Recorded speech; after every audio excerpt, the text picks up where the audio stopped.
जेव्हा माझ्या भावाने आणि वहिनीने मला आणि माझ्या आईला धक्के देऊन घराबाहेर काढून दिले, तेव्हा मी एका हॉस्पिटलमध्ये शिपायाची नोकरी करू लागलो.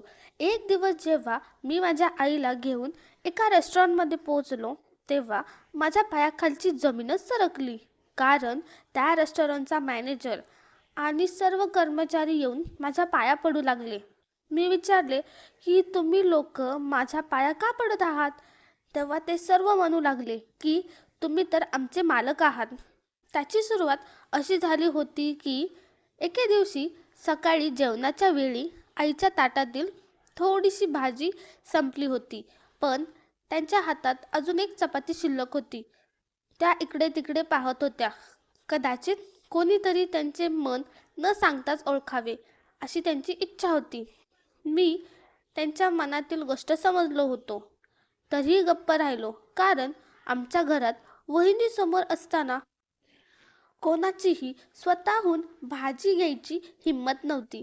थोड्या वेळाने आईने धीर एकवटून विचारले, नेहा, थोडी भाजी दे ना ग. आईचे बोलणे ऐकून वहिनी कठोर आवाजात म्हणाली, बस झाली आता. तुमची तब्येत आधीच खराब असते. ब्लड प्रेशर नेहमी वाढलेलं असतं आणि तुम्हाला दोनदा भाजी हवी? जे खाल्लं तेवढं खूप आहे. मी भावाकडे आशेने पाहिले की कदाचित तो काहीतरी बोलेल, पण भाऊ तर जेवणावर असा तुटून पडला होता जणू त्याने काही ऐकलेच नाही. आई हात पुसून उठू लागली तेव्हा मी म्हणालो, वहिनी, जेव्हा आई दिवसभर घरातील सगळी कामे करत असते तेव्हा तुम्हाला त्यांच्या आजारपणाची जाणीव का होत नाही? आई भुकेली राहिली तर त्यांना रात्रभर झोप येणार नाही. तुम्ही त्यांना भाजी द्या. वहिनी म्हणाली, तू जास्त आईचा लाडका बनू नकोस. या घरात जे काही चालतंय ते माझ्या डोळ्यासमोर आहे. तुम्ही दोघं मायलेक फुकटच्या भाकऱ्या तोडताय. तुझा भाऊ किती कष्ट करतो याची तुला कल्पना नाही. तुला अजून नोकरी सुद्धा आली नाहीये. आधी काहीतरी काम कर, मग मोठ्या मोठ्या गप्पा मार. कामाचे ना धामाचे आणि अन्नाचे शत्रू. वहिनीचे हे बोलणे मला खूपच लागले, पण मी गप्प राहिलो. वहिनीचं वागणं मला सहन होत नव्हतं, म्हणून मी माझी वाटी उचलून आई समोर ठेवली. मी म्हणालो, आई, तू हे खाऊन घे. माझे बोलणे ऐकून वहिनीला राग आला. तिने ती वाटी उचलून फरशीवर फेकून दिली आणि म्हणाली, तुला माझे बोलणे समजले नाही का? जेव्हा मी सांगितले की अजून जेवण द्यायचे नाही, तर तू माझ्या शब्दाबाहेर का गेलास? माझ्या डोळ्यात पाणी आले. मी म्हणालो, वहिनी, तुमच्यात माणुसकी नावाची गोष्टच नाहीये. खरंच. हे ऐकताच वहिनीने मोठ्या आवाजात रडायला सुरुवात केली आणि म्हणाली, हे बघ मोहित, रमेश काय बोलतोय. तो माझ्याशी गैरवर्तन करतोय. भावाने माझ्याकडे रागाने पाहिले आणि म्हणाला, वहिनीची माफी माग. मी म्हणालो, भाऊ, जोपर्यंत वहिनी आईवर अन्याय करत होती तोपर्यंत तू मुक्का बहिरा घेऊन बसला होतास, आणि आता तुला अचानक जाणीव झाली की काहीतरी चुकीचं घडतंय. तू इतका बायकोचा गुलाम झाला आहेस की तुला स्वतःच्या आईची काळजी राहिली नाही. भाऊ रागाने उभा राहिला आणि म्हणाला, मी तुझा आगाऊपणा खूप सहन केला.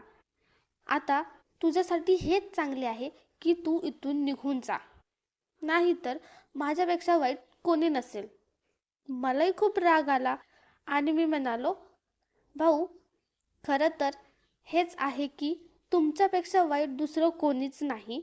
यावर भावाने माझ्या थोबाडीत मारली आणि मला धक्के मारून घराबाहेर काढलं. मी थक्क होऊन उभा होतो. मला या कशाचीच अपेक्षा नव्हती. आई म्हणाली, मोहित, तुला काय झाले आहे? तू रमेशला असे घराबाहेर काढू शकत नाहीस. हे घर त्याचेही आहे. तुमच्या दोघांचा यात समान हिस्सा आहे. भाऊ म्हणाला, आई, तुम्हाला तर ना तुमच्या दुसऱ्या मुलाचीच एवढीच काळजी असेल तर ना तुम्हीही त्याच्यासोबत जाऊ शकता. मी हे सगळं घरात सहन करू शकत नाही. माझ्या आईलाही मोठ्या भावाने घराबाहेर काढले होते. मला स्वतःची काळजी नव्हती. मी कुठेही राहू शकलो असतो. रस्त्यावरही रात्र काढली असती. पण आईला कुठे ठेवणार? मी घाबरून गेलो होतो. मी म्हणालो, आई, तू असं घर सोडून यायला नको होतं.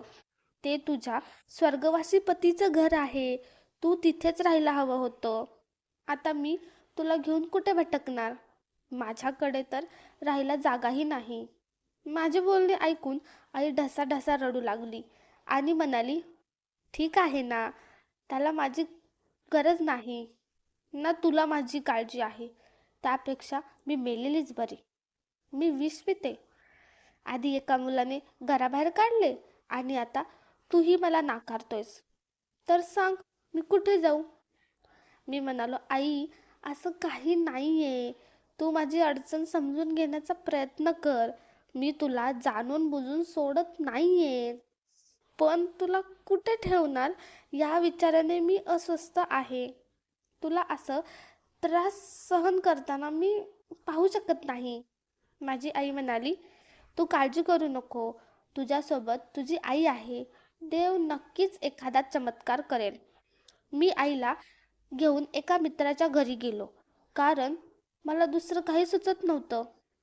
हॉटेलमध्ये राहायला माझ्याकडे पैसे नव्हते आणि आईला जेवू घालायला 1 रुपयाही नव्हता. माझ्या मित्राने आमचे खूप छान स्वागत केले. मी त्याला म्हणालो की मी इथे फक्त 2 दिवस राहीन. तर मित्र म्हणाला, तू आईसोबत आला आहेस, जोपर्यंत हवे तोपर्यंत इथे राहू शकतोस. मला माहीत होतं की माझा मित्रही माझ्यासारखाच आहे.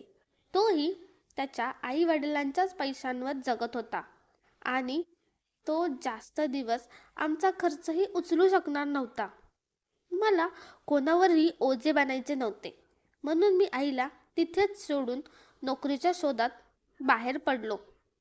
नशिबाचा खेळ बघा ना, कोणाच्या हातात देव पैसाच पैसा देतो, तर कोणाचे हात रिकामेच राहतात. माझा भाऊ माझ्यापेक्षा कमी शिकलेला होता, पण तरीही त्याला एका मोठ्या हॉटेलमध्ये मॅनेजरची नोकरी मिळाली होती आणि त्याचा पगारही खूप चांगला होता. मी तर त्याच्यापेक्षा जास्त शिकलेला असूनही रस्त्यावर भटकत होतो. माझी आई सुरक्षित ठिकाणी होती, म्हणून मी रोज सकाळी लवकर उठून नोकरी शोधायला बाहेर पडायचो आणि रात्री 10 वाजता परत यायचो. मी मित्राकडे 2 दिवसाचा वेळ मागितला होता, पण आता 4 दिवस झाले होते तरी पण मला नोकरी मिळत नव्हती. मी खूप काळजीत होतो.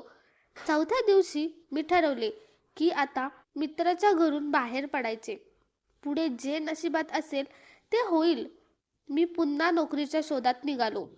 मी एकही जागा सोडली नव्हती. मला चांगला प्रतिसाद मिळत नव्हता. मी थकून रस्त्याच्या कडेला बसलो होतो. तेव्हा माझी नजर एका भिंतीवर चिटकवलेल्या एका कागदावर पडली. त्यावर लिहिले होते की एका हॉस्पिटलमध्ये शिपायाची गरज आहे.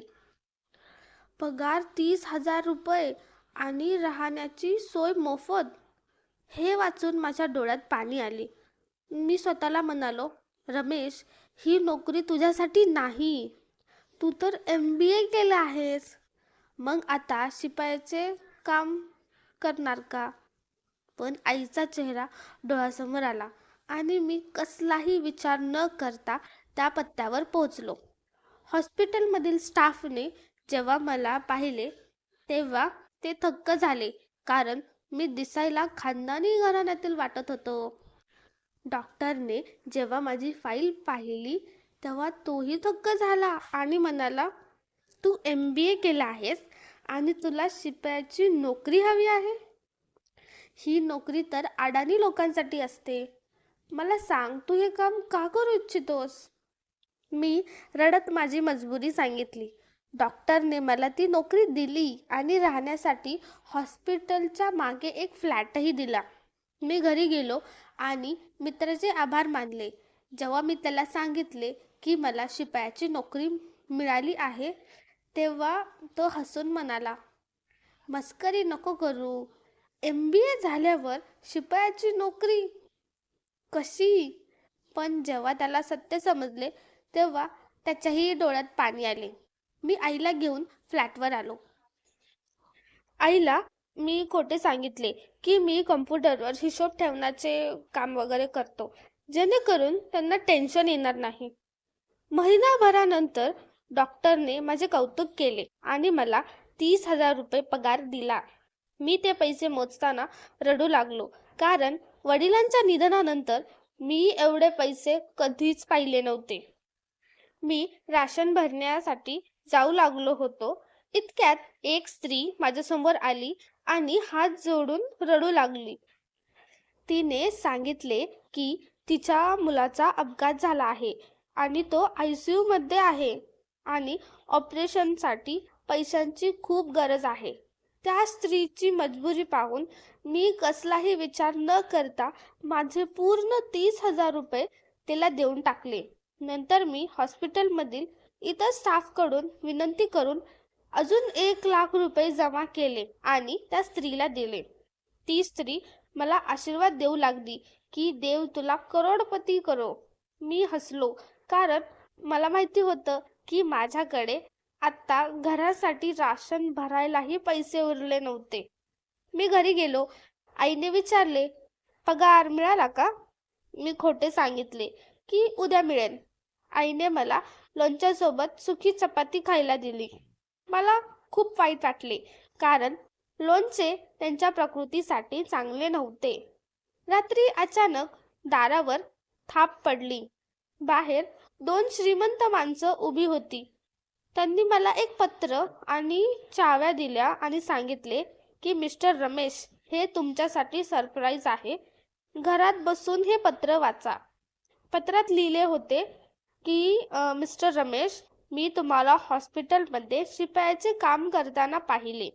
ज्या प्रकारे तुम्ही स्वतःचे पैसे आणि इतरांकडून मदत मागून त्या गरीब स्त्रीची मदत केली, त्याने मी खूप प्रभावित झालो. मला समजले की तुम्ही सुशिक्षित आहात, पण परिस्थितीमुळे शिपायाचे काम करत आहात. उद्या संध्याकाळी या पत्त्यावर या. तुमच्यासाठी एक मोठे सरप्राईज आहे. आईला हे समजल्यावर तिला माझा अभिमान वाटला. दुसऱ्या दिवशी मी त्या पत्त्यावर पोहोचलो. ते एक खूप मोठे रेस्टॉरंट होते. तिथला मालक रोहित पाटील मला भेटला. तो म्हणाला, मी हे रेस्टॉरंट तुझ्या नावावर करू इच्छितो. मी थक्क झालो. त्याने सांगितले की त्याला कॅन्सर आहे आणि त्याच्या 4 मुलांनी त्याला आणि त्याच्या धाकट्या मुलीला घराबाहेर काढले होते. रोहितने हे रेस्टॉरंट एका माणसाने अशाच प्रकारे दिले होते, ज्याने पूर्वी त्यांच्या वडिलांना फसवले होते. पण नंतर त्याला पश्चाताप झाला होता. रोहित म्हणाले, मला असा माणूस हवा होता जो इतरांचे भले करेल. तू तुझ्या पगाराचे 30,000 रुपये एका अनोळखी स्त्रीला दिले. यावरून तुझी दानत समजली. माझी फक्त एकच विनंती आहे की माझ्या निरागस मुलीचा प्रीतीचा हात धर आणि तिच्याशी लग्न कर. माझ्या एका लहानशा पुण्याने मला 100 कोटींची प्रॉपर्टी मिळवून दिली होती. मी देवाचे आभार मानले. माझे लग्न प्रीतीशी झाले. ती खूप सुशील मुलगी होती. आम्ही नवीन फ्लॅटमध्ये शिफ्ट झालो. जेव्हा मी रेस्टॉरंटचे मालक म्हणून खुर्चीवर बसलो, तेव्हा माझ्या समोरच मॅनेजरच्या रांगेत माझा मोठा भाऊ उभा होता. तो मला पाहून हादरून गेला. तो केबिन मध्ये आला आणि म्हणाला, रमेश, हे कस काय झालं? तू माझा लहान भाऊ आहेस. माझं प्रमोशन कर. मी म्हणालो, मी आता तुमचा बॉस आहे. मला रमेश म्हणण्याची गरज नाही आणि यापुढेही अशी काहीही गोष्ट बोललात तर मी तुम्हाला नोकरीवरून काढून टाकेन. तो घाबरून बाहेर गेला. आज मी माझ्या आयुष्यात खूप आनंदी आहे. आई, पत्नी प्रीती आणि मी सुखाने राहत आहोत. तर मित्रांनो, तुम्हाला काय वाटते? मी माझ्या भावाला आणि वहिनीला माफ करायला हवे की नाही? कमेंट बॉक्समध्ये नक्की सांगा. कथा आवडली असेल तर लाईक करा आणि शेअर करा. धन्यवाद. Thanks for watching.